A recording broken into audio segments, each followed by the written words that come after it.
Welcome to From Guilt to Good, Self-Care Solutions for Busy Caregivers, the podcast rewriting the narrative of self-care. If you're a caregiver feeling stretched thin, torn between responsibilities and longing for self-care, you are in the right place. I'm Jeanette Yates, a fellow caregiver and someone who spent years doing all the self-care things and never really feeling any better. After years of research, trial and error, and self-exploration, I finally found a way to do sustainable self-care in a way that made me feel good and not guilty. In From Guilt to Good, we'll explore how you can do that too. Together, we'll hear expert insights, actionable steps, and heartfelt stories to guide you toward rediscovering your worth, reclaiming your health, and getting back the life you've been too busy to enjoy. Okay, you guys, you are in for a treat today. I met Erin online, as we do these days, on Instagram, and I was immediately drawn to her because she is saying some of the same things to her audience and to her community as I am saying to you. She is a fellow self-care coach for caregivers. Her name is Erin Antroinen, and she is the passionate owner and CEO of Next Gen Caregivers. Her journey into caregiving was unique, as they all are. She simultaneously started caring for her father battling cancer and her mother facing dementia and Parkinson's. So that was a lot all at once, but we can relate, right? Erin is your guide to a personalized caregiving approach, and she recognizes that each caregiver's journey is unique and what they need is unique. And she is here to support caregivers at every stage, from newbies seeking logistics and stress management tips to seasoned caregivers looking for more somatic awareness tools. So we talk about that a little bit in the interview today. She also offers emotional support and people who want to stop just surviving their caregiving journey, but really want to thrive and be connected within it and beyond it. So I love chatting with Erin. She and I work closely together and are big encouragers of each other. She's been an encouragement to me as I've started my own ways to help caregivers as well. She really believes that caregiving is demanding. We all believe that, but she also likes to highlight and focus on the opportunities that it gives us for really developing personally and having fulfilling lives. So this is a great conversation. I loved it. She'll probably be on the podcast again if I have anything to say about it. Let's welcome. Hey, Erin, welcome to the podcast. It's so good to have you here. I know. I'm so excited. This is so good. I know it's been a long time coming. So I invited you on here for a couple different reasons. One, you, like me, are a self-care coach for caregivers. We both we're in lockstep when it comes to wanting to help caregivers with their self-care. And I remember talking to you one time, and you were talking about like why you felt the need to create this specific type of coaching for caregivers. Can you tell me a little bit about like what made you want to start this particular like self-care focus for caregivers? Yeah, I was really, especially after coming out of being a caregiver. So my mom actually just passed away 1 year ago. This Sunday actually will be the March 17th, will be the 1 year anniversary of her passing. And so I remember being in it and coming out. And, when I was in it, I had a lot of, help that I was getting through different business coaches and different stuff, but I didn't see a lot of that stuff in the caregiving space of teaching you how to actually care for yourself. How do you navigate this heaviness of the duality of literally becoming the parent to your parent, while also holding your career and your life and building a social life. And for me, like, dating. I'm not married yet. I don't have children yet. And so, being able to figure out how to hold it all. And so, and what really made me passionate was just the fact of my own burnout story. And I just reading the statistics and seeing everything on the internet of how many caregivers are struggling with burnout, are getting their own diagnoses, or God forbid, even passing away because they are sacrificing so much of themselves, like literally to death for their loved one. And I was like, there has to be another way to be able to not only survive in caregiving, but to be able to thrive in caregiving. Yeah, I totally agree. And you and I both had like a burnout. We have Mhm. our own burnout stories, and we came out of it, and now we're trying to help other caregivers too. Yeah. Another space, like you said, another area, or another reason it's so important to have coaches that are focusing on the caregiver self care is there are a lot of support groups, a lot of Mhm. accounts, a lot of Facebook groups out there that are for caregivers, Yeah. but they're focused on, that like logistics or like, Yeah. just in general caregiving. And Mhm. I really felt like there was a space, and I think you Mhm. feel the same way, a space where it's like, okay, you're telling me to take care of myself, Yeah. but how am I supposed to do that? Yeah. I don't know how to do it. And then as someone like me who I was practicing self-care strategies. Like I was doing the Mhm. things. I'm a former fitness instructor, blah, blah, blah, blah, blah, but it Mhm. wasn't working. So Mhm. what was the problem? And of course, we'll get into a little bit about like why it wasn't working later. But for me, it was creating a space where the caregiver could come and focus on their own care, not Yeah. caregiving for someone else, which is even hard to say to some caregivers, like, why don't you come focus on yourself? Like, is that even allowed? Are we allowed to do that as caregivers?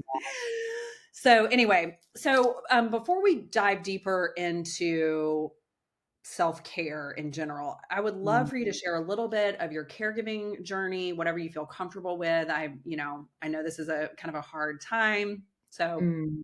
I want to Yeah. respect that for you. But then also tell us about, your burnout. What happened? What happened, Mhm. girl? Give us the juice. Yeah. How'd you end up in the ER? Yeah, so I've actually been a caregiver for 11 plus years. So it started way back in 2011, or 2012. My dad was diagnosed with cancer. So at the time, my mom was his primary caretaker, but I was kind of secondary. So he had a lot of surgeries. The cancer kept coming back.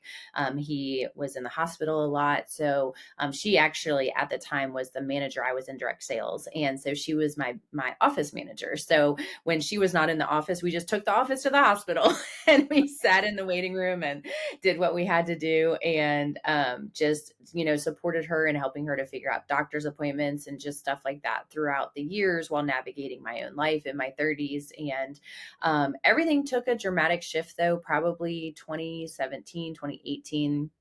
I was in the middle of my own nervous system crisis. I had a black mold issue that took my nervous system out, and I was down for like a year. I couldn't really drive. I wasn't steady enough to walk on my own. I had a cane, and I was coming from like powerlifting. I was like powerlifting 400 pounds. I was squatting like 400 pounds to like literally going to needing a cane to be able to walk. And so I got about 70% better when my dad came home on hospice. It was just this kind of, it was in the middle of COVID. We just thought maybe he had COVID, maybe he had the flu. And it turns out that everything between his brain and his eyes, because everything, his cancer was in his face and between his lymph nodes and his eyes. And it just kept coming back. And it just finally got to the point where it was all necrosis, or cancer. And so they sent him home on hospice. And that very same week, we got my mom's diagnosis of frontal temporal lobe dementia and Parkinson's. And so Wow. it, I remember being on the phone with a girlfriend being like, I don't even know how I can handle this. Like I mean, because essentially they're sending my dad home to die. And essentially, and also my mom just got a diagnosis of death too, even Right. though Pretty it's gonna pretty be, Yeah, I don't know it's a what that dire looks. diagnosis. Yeah. Yeah, like, it's progressive. There's Yeah. no saving, Yeah. So that was kind of the beginning of kind of really hardcore caregiving for me. Yeah, and as you're talking about this, I mean, I've heard your story before, but I think I forgot how kind of like stacked up everything was. And it Mhm. occurs to me this is something that I think plays into the burnout too. So I think it's Mhm. relevant to bring up here. But um, everyone's talking about that as like, oh, that's so stressful. That must have been hard. That's very emotional. But also, what is happening to you, I would imagine, is a trauma experience. So Oh, like, yes. you're it's not just like, oh, this was a crappy, Mhm. time, but like your body is now going, experiencing your body and mind are experiencing trauma. Yeah. And we're expected to just, as caregivers, I think we often kind of whitewash or don't really think about how traumatic Mhm. the many facets are, many facets of caregiving are, but especially that Mhm. like your world changes, everything changes. You've already dealt with something traumatic with your own health, and now there's these other elements. I think we're really missing a lot there when we're not attending to our own trauma Mhm. as caregivers. And so I Yeah. think that plays a huge part in burnout. What do you think about that? Yeah, no, I mean, that's a huge part. So this, like, if you look up the difference between like big T trauma, little T trauma, and Mhm. complex trauma, like big T trauma is going to be like, somebody dying or almost dying. So for me, having my dad dying and then my mom almost dying, and then 60 days from the time that my dad died, my mom had 2 major falls under my care. One, Right. she fell and she broke her back, and the second, she fell and she had a brain bleed. Mm, And both of them got rushed to the hospital. The back breaking, I was able to be with her in the hospital, but the brain bleed, she got flown out to another hospital. This woman cannot advocate for herself. She cannot mhm. speak. She cannot, like, tell you. I could not be there physically with her. So it was literally like losing my dad, then almost like Yeah. being traumatized of losing my mom and then almost losing her 2 more times all within a 90-day period. Mhm. And then, if you then go back and look at what small T traumas are like, this is what I call like death by a thousand cuts. Yeah. This is all the little things, like the nuances of caregiving, the advocacy, all of the things that cause stress. This is the Right. mental load, and Right. then complex trauma is when you got all these multiple things Right. building up. And that stress in the body is, it has to go somewhere. I always use the analogy of like, if we're just pushing it down and pushing it down and pushing it down, like we just sweep it under the rug, and eventually it's going to poof out from underneath of the rug, and it's Mhm. not going to just get on you, it's going to get on everything around you. Yes. We can't, at that point, we're just sitting there, and like the littlest thing makes us start having a panic attack, or we start crying, or we start having heart palpitations, and we're like, why are we so stressed? It's like, I wonder why. you know? Right, you're like, "I'm just sitting in some traffic. Why am I about to, pass out?" And it's like, "Well, because, all this stuff." And I was actually really relieved when I learned about complex trauma, in Mhm. my own healing journey because people kept talking about, "Oh, I have PTSD from being a caregiver." And I'm like, "Well, I'm still a caregiver." Yeah. And I'm still experiencing all of those things every day. Like it's not over. Yeah. And, my mom has had sepsis more times than I can count, has been on a ventilator, has, been Mhm. rushed to the hospital. Yeah. I tell everybody, in the last 6 years, it's over 40 times in the last 6 years she's been in the hospital. Yeah. Like that Yeah. is a repeated trauma, that is whether you want to call it death by the little T trauma or like lots of big T trauma, like I don't know because it felt like both, but Oh, that yeah. is something it's like no wonder I burned out because I Mhm. was, my mom was almost dying or could be dying for Yep. most of my life. Yeah. And so I think, for me when I heard about complex trauma, it was almost like a way for me to breathe a little bit and go, okay, so this is what's going on now. I can work to heal Yeah. from some of this. But so Mhm. you're dealing with all of this, you're having all of these experiences, and then talk to me a little bit about when did Mm. this stuff come out from under the rug for you? Yeah. It's funny. I'm always been an achiever, right? I'm always like, you give me a challenge, I'm gonna crush it. Like I'm a type A person, like I get it done. And come probably it took about 6 months, from all of this happening, and my mom had come back from the hospital, and when she came back, I had to, like, fight to she was not well enough, I had to fight to get her readmitted to the hospital, to go to Mhm. skilled nursing, and so it wasn't until about 6 months after I started waking up having heart palpitations in the middle of the night, and I was not sleeping, and everything was making me anxious, and, And so I went to the doctors just to kind of get my blood work done, make sure that everything was looking good.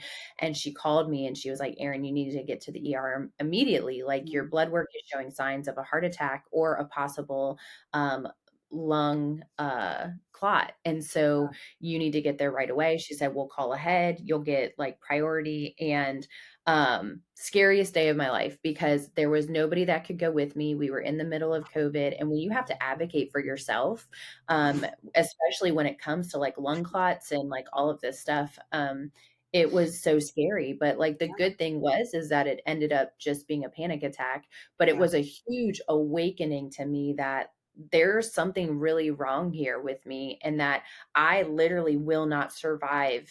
Like people say that people die of a broken heart. Like this to me felt exactly like what that could potentially feel like. And I was like, if I don't do something, I might not be here to be able to take care of my mom. Yeah. Well, first of all, thank you for sharing that. That sounds Mhm. extremely scary, but I appreciate that you were willing to talk about that because I think the word burnout gets thrown around so Mhm. often Yeah. and sometimes equated with just like being really tired. Yeah. Yep. And frustrated, 100%. like, oh, I'm just burnt out. Like, I just need a break, blah, blah, blah. And while, Mhm. yes, most caregivers do need a break, that's Mhm. not going to solve the problem.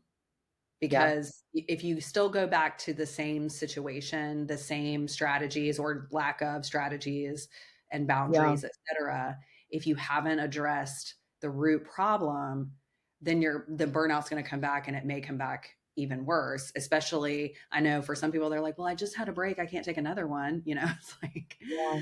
and Well, and I so, think I'm so glad you said that, Jeanette, because I think a lot of people don't realize that like self-care is not just respite. right. Like, it's learning how, I just did this a fun analogy on my social media the other day with, like, the 2 things of water, and when your capacity of your nervous system is overflowing, like, water just keeps flowing out of this cup. Like, we can't go sometimes take a break, but we can increase our capacity, which is increasing the size of our cup, which is Right. increasing our nervous system. Like, it's Right. such a common like, doctors and social workers will be like, "You just need" or even people, your friends and family will be like, "Well, can you take time off? Can you have some respite?" And like that's not always an option. And Right. so then caregivers feel trapped, like they don't have an option to really care for themselves. And they look at these big mountaintop experiences like getting their nails done or going for a massage or doing these things as Right. self-care. And it's like, no, it's actually drinking enough water in the day. Right. It's actually eating nutritious food and not crap and like actually giving your body good solid building blocks to work off of. Right. Like that is really But I don't want self-care. to do that. I just want to go get my nails done, Erin. I mean, I hear you, sister. Me too. And like literally, I had to do so because this is the ego, right? Your ego will try to tell you that, like, I tried to fit caregiving into the cracks of my life and try to Yeah. be the same person I was, whereas actually I needed to change the expectation of what a successful life now looks like, what it Right. feels like, what does my life now like I just because I may not be able to go get my nails done or do what I used to do doesn't mean that I can't have a joyful, loving, fulfilled life. I need to figure out what that actually looks like instead Right. of, feeling trapped in what my life now feels like. Right. Right. Agreed.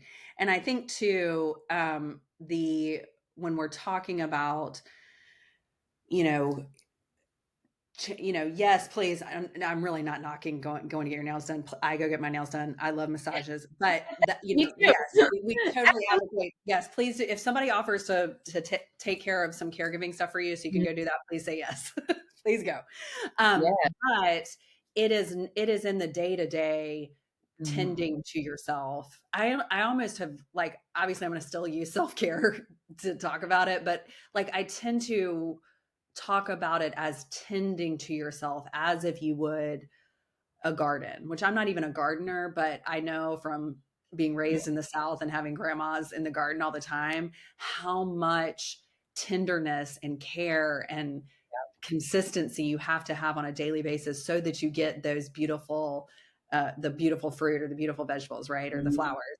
Like you Mhm. have to tend to it regularly. Water, sunshine, food, like these are the things that plants Mhm. need and us. Um, and when we can experience joy, even in the tending to ourselves in that way, um, it increases our capacity to see joy Yeah. everywhere else.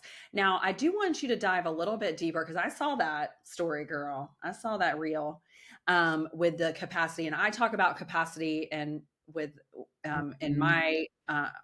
in my stuff as well. And I talk about it in terms of capacity, like what is your capacity for caregiving? Like how much can you do? So we do an Mm. evaluation, an assessment of where are you at capacity? Could you do more caregiving? What if your Mhm. capacity changes? What if your loved one's needs change?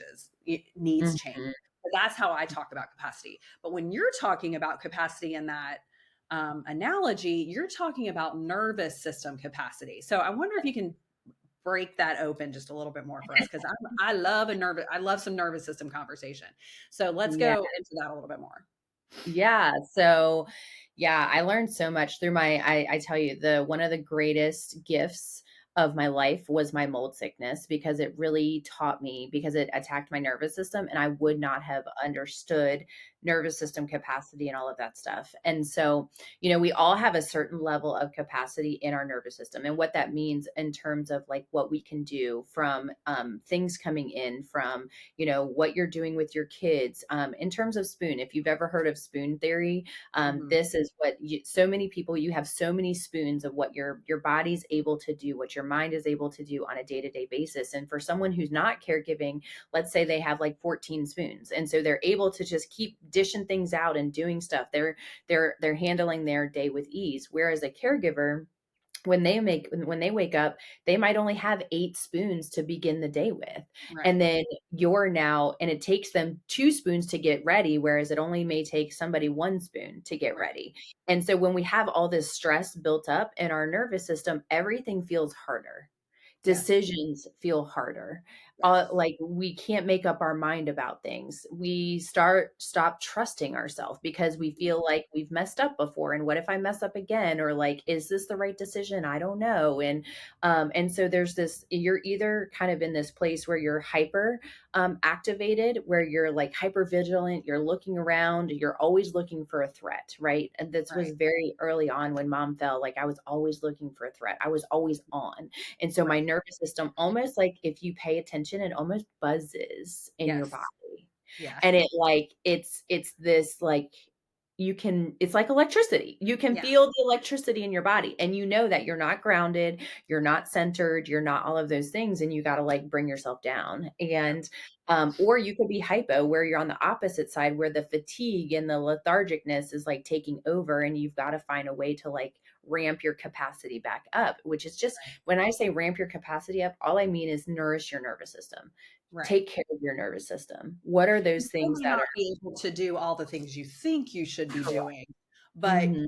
when you do the things, you're able to do them. You have more capacity to do the things that you are able to do. I think that is so important. I love the idea of nourishing the nervous system. I just was doing a training earlier today that talked about like hydration and we all know it's important, but they were talking about like there's actual fascia that connects like your Mhm. vagus nerve from the top of your top, your spine, spinal, what is it called up here? Brainstem, goodness gracious, all the Brainstem. way Mhm. down.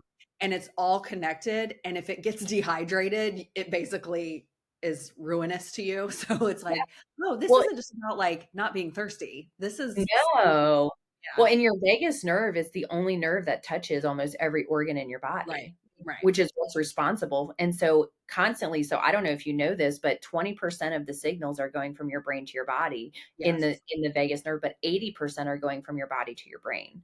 And Yes. so what that means is if like you're doing all this head stuff and this mindset stuff to like get through caregiving, that's awesome, but you're only attacking the neck up stuff. Yeah. We have to address the bottom up, the bottom Right. down, the neck down, which is the body, which is where this holds a lot of our stress. Like if you sit here and you just intentionally relax your shoulders, you didn't even realize you were holding your shoulders up. Right. If you Yeah, unclench your thighs, you're like, "Oh, I didn't even realize that I was, like, sitting here with the death grip," but because we just hold all of our tension in our body.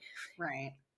We a lot of times I'm working with caregivers, I just talk about mindfulness of breath and how Mm. like we all know that we're breathing, but do we? And so like when you actually pay attention to your breath, you realize how shallow, how little Oh, you're so breathing. shallow. Mhm. And you don't, and like I, do work where it's like, don't try to change your breath right now. Just notice it. Just actually pay Yeah, attention to it for 5 minutes, 10 minutes. yeah. And then, like you say, I notice my breath not only in my belly, but I also notice it in my shoulders. I feel it in my Mhm. chest, like all the different places. And so just becoming more aware, like you were saying, I'm nodding my head when you're talking about the nervous system literally like buzzing, and I'm nodding my head because I know what it's like. But so many people have spent so many caregivers have spent so long not paying attention that they can't feel any of it. And so a few weeks ago, I interviewed a friend of mine who talked about how when your body is telling you what it needs, but Yeah. if you're not listening, it gets harder to hear what it's saying. And then Mm. that's when the rug gets, the stuff Yeah, under the rug comes out, because it's like, okay, you're not listening these other yeah. ways. So the panic attack is going to happen, or the autoimmune, illness is going to come, or something like that. And so I think, it's being able to feel what's going on in our body, because so that we Mhm. can attend to what it's Yep, telling us is so important. yep. So when you experienced this burnout situation, you realized that something needed to change. How did you start doing that? Because you still had someone to care for, you Mhm. still had a job, you still had all of these things going on. How did you start making I'm assuming you made small shifts and didn't Mhm. change everything at once. How did Mhm. you go about doing that? Yeah, that's a really good question. So, really, I started being super intentional whenever I woke up, whether it was 3 a.m. or whether it was 6 a.m. And before my feet hit the floor, I would like speak out loud, or I eventually put one piece of paper that was next to my bed, and it was just like it said, what is the one thing that I'm going to do to focus on me today? And it Mm, could have been drinking water. It could have been right. eating 3 square nutritious meals. And then at the end of the day, I reflected back and I said, how did I take care of myself today? Because I needed to give my brain evidence that I was actually following through and that I could. Because I think what happens is we tell ourselves this lie that we don't have time, and Yeah. that we don't, and what happens is we guilt ourselves into doing all of these things that, like, yes, they need to get done, but like you taking 20 minutes for yourself is not going to stop the towels from being folded or the dinner from being made or the like whatever. Like it's still going to happen. And so that was number one. The second thing I did was I created reminders all around my house, Yeah. because especially when stress starts happening, you're not in your conscious mind. You're in your like limbic brain, which is like Mhm. like your lizard brain. That's where Mhm. like all of the, I don't know if I'm using the right terms, so you can cut those out. But just to be We sure. get it, because we've all been there. We're just like, it's the very next thing. We're not thinking big Well, you're not picture. thinking rationally. You're not thinking like, and so I put sticky notes all around the house. So I started habit stacking my breathing techniques, like with Yeah. my mom.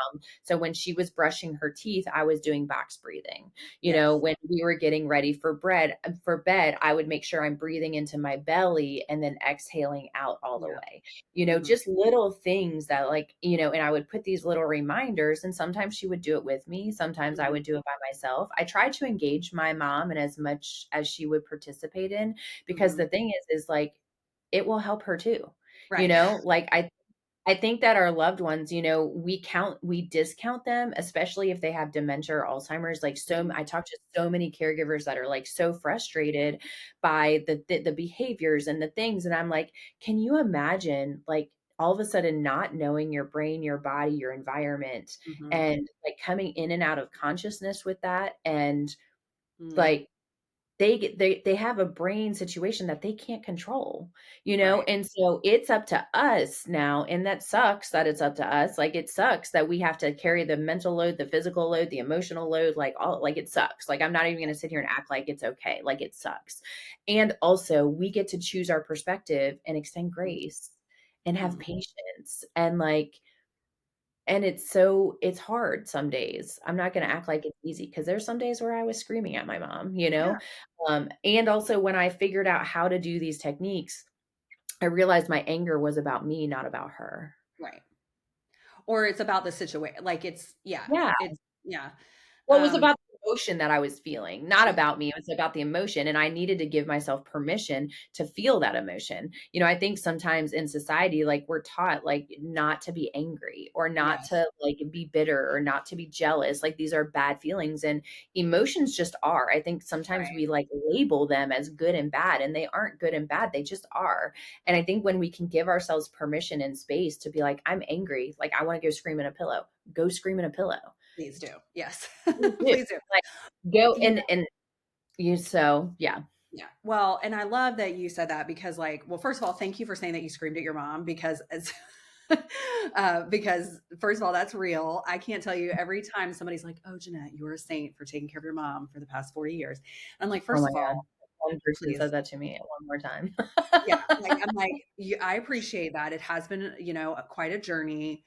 Mhm. It hasn't always been like it is right now for 40 years. I was 8 when she was diagnosed. So it was different, counting her pills for Mhm. her and helping her walk back and forth to the car was, different Yeah. than it was in the last 10 years, certainly. But, also I'm human. I had my own baggage from childhood. Some of it Mhm. was due to growing up with a mom who was chronically ill. That wasn't always the Mhm. greatest situation. So she has her own childhood trauma that she's dealing with or not dealing with. So, Mm, yeah, there have been plenty of times that you scream your head off at your loved one that is like and then yeah. I used to beat myself up for that. She used to, Mm, it was awful. And then I remember like probably the last time it happened. Well, no, not the last time. The second to the last time it happened. mhm. I remember like she's yelling, I'm yelling. She still lived Mhm. at home then. I say, she's like, "Rrr," and I'm like, "Rrr." I leave, I slam the door, and I get like halfway down the driveway. And I'm like, Mhm. what are you gonna not come over anymore? What are you gonna Yeah. not show up? Like this is not a sustainable like So Yeah. I took a minute, I did some breathing, did some meditation, and then I walked back in there and I said, well, that didn't really go like Mhm. we've got to move on from that. So, you know, and we just kind Love of that. yeah, we just kind of were like, okay, yeah, that it almost was like, okay, that felt really good, but clearly she didn't mean for me to leave and never come back. Clearly Mhm. I didn't mean I'm leaving and never coming back. Yeah. You know, yes, we both said those things or whatever. I don't even remember what, but we Mhm. said it, it's over. We, Yeah. apologize and then we move on because we're not gonna not care for each other in Yeah. whatever way we can. Yeah. Yeah. And so I think it's important though to acknowledge that like, because some people are like, oh, I just yelled at my parent. I'm the worst caregiver ever. And it's like, no, you're human. Yeah. And that's your parent who you used to yell at when you were 15. Yeah. And sometimes that just happens again. Yeah. So, and of course, now whenever we have, you know, I have much better coping skills in place than I did because that was like before my burnout, even. That was Yeah. clearly close to it, but Mhm. I hadn't quite gone all the way over the ledge. But now I have coping skills, so I can see it coming. Like I can be like, "Ooh, Mhm. I'm starting to get a little snippy," or Yeah. I'm starting to get a little frustrated at her, or even my other like. This Yeah. also is like it's not just your loved one that you're caring for that you get Mhm. other people. So thank you for saying that.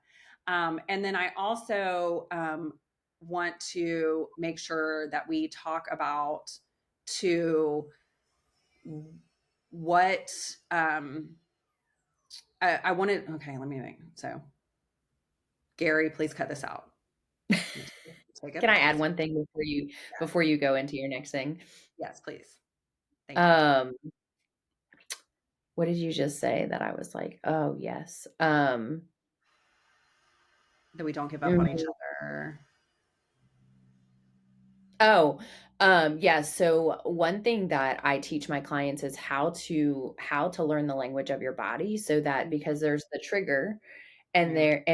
there's this runway and then there's the explosion of whatever happens after the and so but we get triggered way back here and if we're not paying attention like it shows up in our body first before we even start feeling the irritation that's even like past the trigger so it's like figuring out what does the trigger feel like in our body and this is where that self-work comes in to be able Mhm. to listen and to attune because like right now your body's like speaking Spanish and you're speaking English and Right. like you guys are not jiving together so when you can really learn that then you can catch it before it gets to that point so then you can implement these tools that we're talking about that make it so much easier to care for yourself and to really care for your loved one.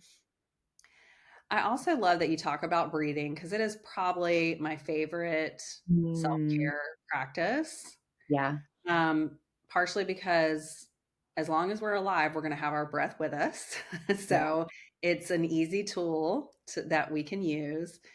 And I love that. I love habit stacking. I'm a big fan of habit science anyway.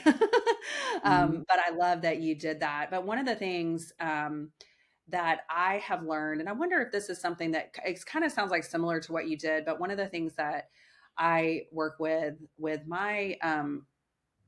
my clients and in our program, we do like find, don't talk about like, I mean, talk about whatever you want, number one. But like, it's not about like, I don't have time. No one's gonna give you time.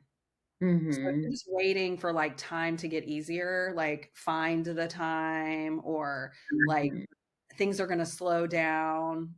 I can do this and then things are going to get better. That's not reality for a lot of caregiving situations. It's mhm, going to get different. It mhm, may it yeah, may slow down, it may speed up, it may change altogether. Plus, you're only thinking about that one person, but you also have health that you need to tend to your own health. So something could happen yeah, with you, other family members, etc. So time, you're not going to find it.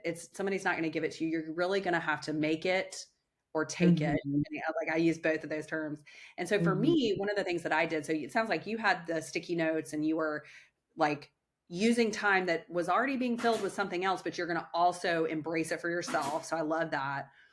And one of the mhm, things that I teach is, okay, let's say you're saying you have no time. There's one thing you do every day to take care of yourself, at least. Do you brush your teeth? Do you take a mhm, shower? Do you go to the bathroom? Do you eat food?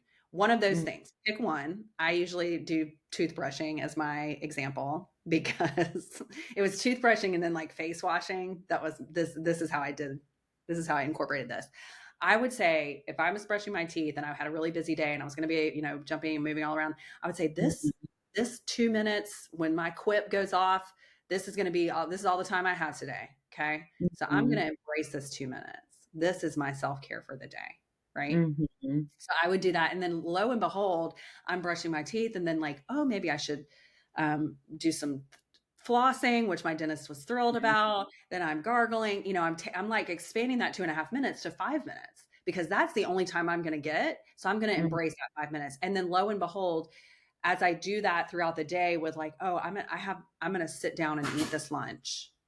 Now, I'm mhm, probably going to eat it faster than I should, but I'm mhm, going to enjoy this lunch. Maybe only for 5 minutes, but I'm going to say, this is something I'm doing for myself right now. And mhm, just that mindset changing of instead of trying to find time to do something different than you are doing, acknowledge the things that you are doing mhm. to take care of yourself, even if they're not the fun things like, you know, Yeah. you know. And so Well, and that make really works for making me. yeah, Yeah. And absolutely. then with the breath issue, with the breath thing, that's one of the things um, that I do too, that we talk about is if you're breathing, that is an act of self-care. Mhm, So if you have no other resources available to you in the moment, but you are in need of some care for yourself, take mhm. some breaths and tell Yeah. yourself, I am giving this to myself. this is Yeah. self-care for me. And I think just those small mindset shifts um, start the ball rolling towards more self-care, finding more, making more time, taking more time, Mhm. acknowledging what you're already doing. So I really encourage that as well. And then there's one more thing you mentioned emotions and how sometimes I think, especially like in the culture in which I grew up, in the community, Mhm. there was a certain way that women were, girls were supposed to behave, college Mhm. girls were supposed to behave, wives were supposed to behave, and there wasn't always room for certain emotions to be expressed. Mhm. Yeah. And so we get, like you said, we get this idea of good feelings and bad feelings. But one Mhm. of the things I learned in my own recovery from an eating disorder, one of my mentors, also a very good friend, she's still friends with me today. I hope she's listened to this podcast. I hope this makes her smile that I'm sharing this with everyone. But she would Mhm. say, our feelings can't kill us. Mhm. They're just feelings. Mhm. What we do to avoid them, deny them, and hide them or hide from them, that might. And so it's Mhm. very important to acknowledge, and when I'm doing work inside the cohort, we talk about it's just a feeling. Maybe get curious about it. Like, why am I Mhm. feeling frustrated right now? It doesn't seem like it's relevant, but it's not about, we don't have to judge it. We can just get curious, become aware of Yeah. it. And I think that's Yeah. really helpful in healing as well, is just to try to release the judgment um, of whatever feeling you're having.